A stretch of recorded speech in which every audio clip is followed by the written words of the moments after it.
சுதந்திரம் என்பது சும்மாவா வந்ததே. பிளாசி முதல் செங்கோட்டை வரை உரை ஓவியம் என்பது சும்மாவா வந்ததே. சூரத் காங்கிரஸில் செருப்பு வீச்சு, நாற்காலிகள் தூக்கி எறிதல் என மிதவாதிகளுக்கும் தீவிர தேசியவாதிகளுக்கும் இடையே ஏற்பட்ட கடும் மோதலை பற்றி சொன்னீர்கள். அதன் விளைவுகள் எப்படி இருந்தன தாயே? மகனே, அது ஒரு திருப்பு முனைதான். 1907 டிசம்பர் 26 அன்று கூடிய அந்த கூட்டத்தின் முதல் நாளில் வாக்குவாதங்கள் உச்சத்தை எட்டி இருந்தன. கூட்டத்தில் எந்த தீர்மானமும் மேற்கொள்ளாமல் அனைவரும் கலைந்து சென்றார்கள். மறுநாள் காங்கிரஸ் கூடிய போது சுரேந்திரநாத் பானர்ஜி தனது பேச்சை தொடர்ந்தான். காங்கிரஸ் கூட்டத் தலைவர் தேர்ந்தெடுக்கப்பட்ட முறை குறித்து பேச விரும்பினான்.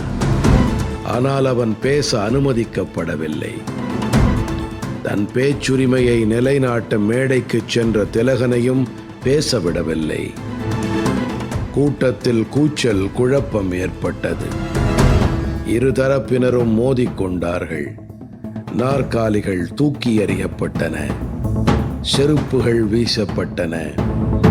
மேடையில் அமர்ந்திருந்த சுரேந்திரநாத் பானர்ஜி, ஃபெரோஸ் ஷா மெஹ்தா ஆகியோரை ஒரு செருப்பு உரசிச் சென்றது. போலீசார் பந்தலுக்குள் நுழைந்து நிலைமையை கட்டுப்படுத்தினார்கள். மறுநாள் மிதவாதிகள் டாக்டர் ராஷ் பிஹாரி கோஷ் தலைமையிலும் தீவிர தேசியவாதிகள் அரவிந்த கோஷ் தலைமையிலும் தனித்தனியாக கூடி தீர்மானங்களை நிறைவேற்றினார்கள். காங்கிரஸ் பிளவுபட்டது.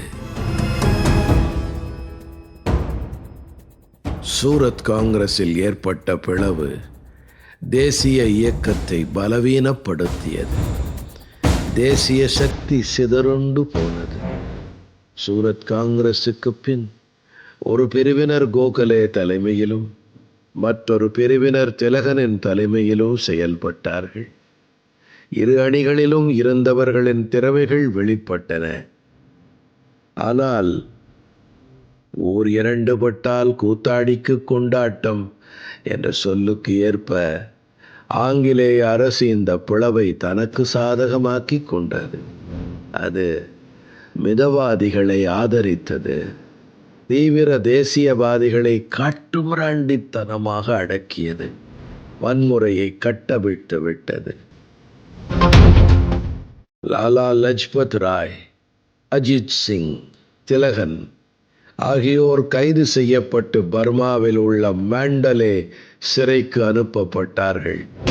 அடக்குமுறை சட்டங்கள் கொண்டு வரப்பட்டன. இப்படி சூரத்தில் பிரிந்த காங்கிரஸ்காரர்கள் பின்னாளில் 1916 லக்னோவில் நடைபெற்ற காங்கிரஸில் ஒன்று சேர்ந்தார்கள். ஆனால் அதற்குள் எத்தனையோ சம்பவங்கள் நடந்து விட்டனவே. அன்றைய தீவிர தேசியவாதிகளின் முக்கியமான 3 பேரின் பெயர்கள் மக்களிடம் மிக பிரபலமாக இருந்தன. அவர்கள் தங்கள் தீவிர கருத்துக்களை மக்களிடம் பெருமளவில் கொண்டு சென்றார்கள். அந்த 3 பேரும் லால், பால், பால் என்று ஒன்றாகவே அழைக்கப்பட்டார்கள். லாலா லஜ்பத் ராய், பால கங்காதர திலகன், பிபின் சந்திர பால். இந்த மூவரின் இந்த கூட்டடிதான் பிரிட்டிஷாரை கதிகலங்கச் செய்தது. எரிமலை வெடித்து சிதறியதைப் போன்று இவர்கள் இந்திய தேசிய இயக்கத்தில் பிரவேசித்தார்கள்.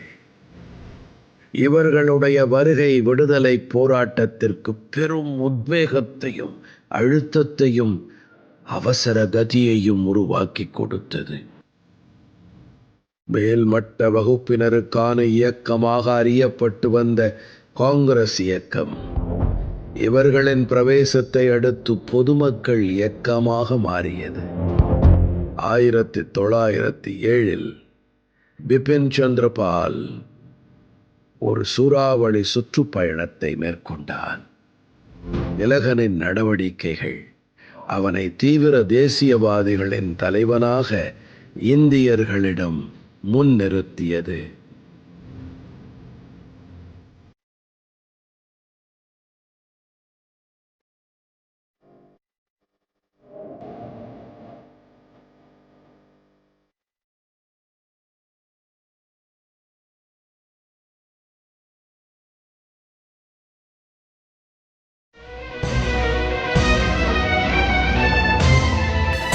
பிளாசி முதல் செங்கோட்டை வரை உரை ஓவியம் கேட்டீர்கள்.